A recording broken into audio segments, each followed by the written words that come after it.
Assalamualaikum warahmatullahi wabarakatuh. Waalaikumsalam warahmatullahi wabarakatuh. Perkenalkan, nama saya Novita Alkenita dari Universitas Pelita Bangsa, dari Prodi PGSD. Izin meminta waktu Ibu sebentar.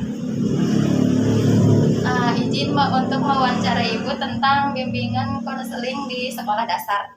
Nah, boleh Ibu perkenalkan nama dulu? Perkenalkan, nama saya Irma Yani Mulya. Saya mengajar di SDN Sukasari 04. Saya menjadi wali kelas di kelas 4. Oke, Ibu sudah berapa lama menjadi wali kelas di sekolah ini? Untuk menjadi wali kelas kurang lebih 3 tahun saya mengajar di Sukasari 04. Oke, ada nggak sih Bu tantangan atau hambatan yang pernah Ibu alami selama Ibu menjadi wali kelas di sekolah dasar? Mungkin untuk selama mengajar ya pasti ada saja tantangan dan hambatannya. Kayak misalkan dalam pengelolaan kelas itu biasanya ada anak yang sulit untuk diatur, ada anak yang nggak nurut, ada anak yang tidak mengerjakan tugas, ada anak yang ketika kita menjelaskan anak tersebut malah mengobrol dengan temannya, ada yang ketika disuruh untuk maju ke depan untuk mengisi soal yang saya berikan, ada yang tidak mau karena malu. Seperti itu mungkin tantangannya sehari-hari.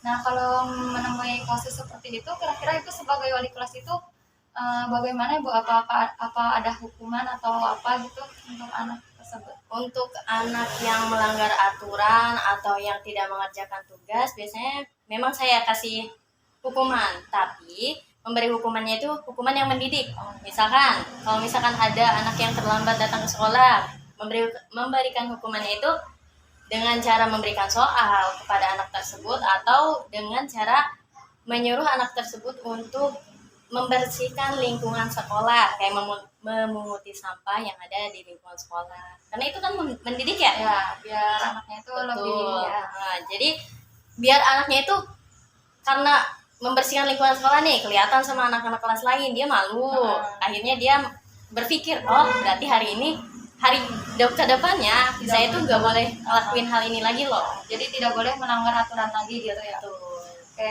terus selama Ibu menjadi wali kelas itu ada nggak sih Bu kasus berat yang Ibu alami? Kayak anaknya tuh hiperaktif kah atau ada anak ABK kah gitu? Untuk itu kebetulan ada ya di tahun kemarin, baru tahun pelajaran kemarin itu ada anak ABK. Mungkin untuk ke anak tersebut kita tuh khusus ya, jadi anak tersebut kita taruh di depan kita untuk duduknya, posisi duduknya itu persis di depan meja kita supaya anak itu terpantau. Kadang kalau anak ABK gitu kan emosinya itu gak terkontrol ya, kadang suka tiba-tiba marah, tiba-tiba lari-larian, jadi harus benar-benar terpantau. Anak tersebut itu harus ada di depan saya. Berarti perlu perhatian khusus dari gurunya gitu. Harus banget, terutama kalau anak ABK itu kita harus memberikan pengertian itu ke teman-temannya. Oh iya, ya. Karena apa? Karena ketika anak itu ABK biasanya yang ABK itu bisa dijadikan bahan bullying buat anak-anak sama teman-teman lainnya gitu. Malah diejek. Jadi kita itu memberikan pengertian kepada teman-temannya, tapi di saat si anak yang ABK itu tidak ada. Karena walaupun dia ABK, dia itu mengerti apa yang kita omongkan gitu. Jadi kita harus, yang terpenting menurut saya itu sih, harus memberi pengertian kepada teman-temannya. Karena kalau misalkan kita nggak ngasih tahu teman-temannya, yang ada teman-temannya malah ngeledek, membuli. Akhirnya si anaknya tidak mau sekolah lagi. Tidak mau sekolah, emosinya nggak kekontrol, main habak. Ya, benar-benar. Oke, terus Ibu kan ini ya, ada anak ABK gitu, ada anak ABK tersebut yang membutuhkan perhatian khusus dari gurunya.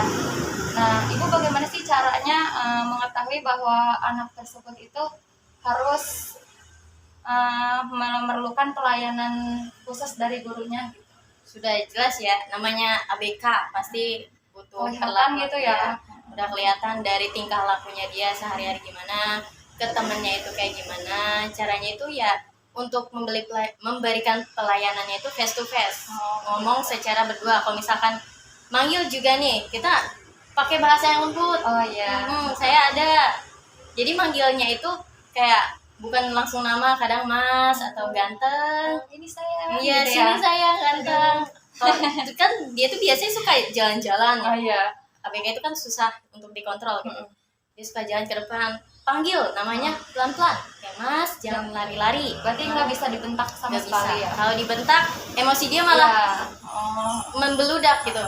Pernah kejadian dia cuman kesenggol dikit sama temennya, dia main tangan ke temennya. Jadi Berarti Nah. anak kalau gitu tuh ABK-nya termasuk apa ya, Bu? ABK-nya disabilitas, tapi kalau dia itu disabilitasnya motorik sih, lebih ke pemahaman dianya. Oh iya iya. Berarti dianya yang harus lingkungan yang mengerti dia berarti ya. Jadi Iya. Kalau ABK disabilitas gitu emang iya, kitanya yang harus mengerti. mengerti. Terus apa sih yang Ibu lakukan kepada ada nggak sih anak yang pernah Ibu ajar itu mempunyai keterbatasan mental gitu? Kayak yang susah IQ-nya tuh kayak rendah, kita ngejelasin apa gitu, tapi susah, kan itu juga bikin kesel ya. Nah itu bagaimana Ibu menyikapi masalah tersebut gitu? Nah kalau itu kita bisa langsung ke dianya secara langsung gitu, berdua jelasin pelan-pelan ke dia. Biasanya kalau misalkan ada yang anak yang gak paham terus menerus, biasanya dia sendiri yang nanya ke kita, langsung maju ke depan, ibu ini gimana, ibu ini caranya gimana. Nah kita tuh ngejelasinnya pelan-pelan, selalu ditanya setelah mengajar, setelah menjelaskan itu selalu nanya ke anak, paham nggak, anak-anak paham nggak. Kalau nggak paham siapa, atau misalkan kitanya yang langsung nyamperin, jangan si anaknya, jangan nunggu si anaknya itu angkat tangan bilang ini. Gitu. Pasti kan ada kalau anak itu kan kadang mentalnya juga malu-malu gitu ya, Bu, ya. Betul. Kadang ada yang malu. Kalau yang malu ya gitu caranya. Untuk lebih efektif lagi, biasanya kalau nggak ngerti kayak gitu tuh kasih tugasnya itu jangan individu, tapi kelompok. Biar tahu dia tuh aktif atau enggak anaknya gitu. Yang kelompoknya itu jangan dipisah, yang diem-diem, yang pintar-pintar, tapi harus diatur lah ya, jadi dicampur. seimbang gitu ya, ada yang aktifnya juga, ada yang pendiamnya juga. Betul. Jadi biar Jadi dia sama-sama ke bawah ya, jadi biar bisa bersosialisasi sama teman-teman yang lainnya. Kalau di kelas biasanya kan kalau yang aktif ya udah dominan yang aktif, dia diem karena udah ngerasa ada temen yang aktif, jadi dia diem. Terus merasa nggak diajak juga mungkin ya.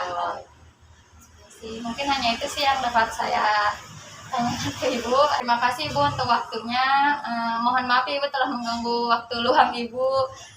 Semoga apa yang telah saya tanyakan itu dapat bermanfaat ya untuk saya sendiri ya, apalagi untuk saya sebagai calon guru nantinya. Amin.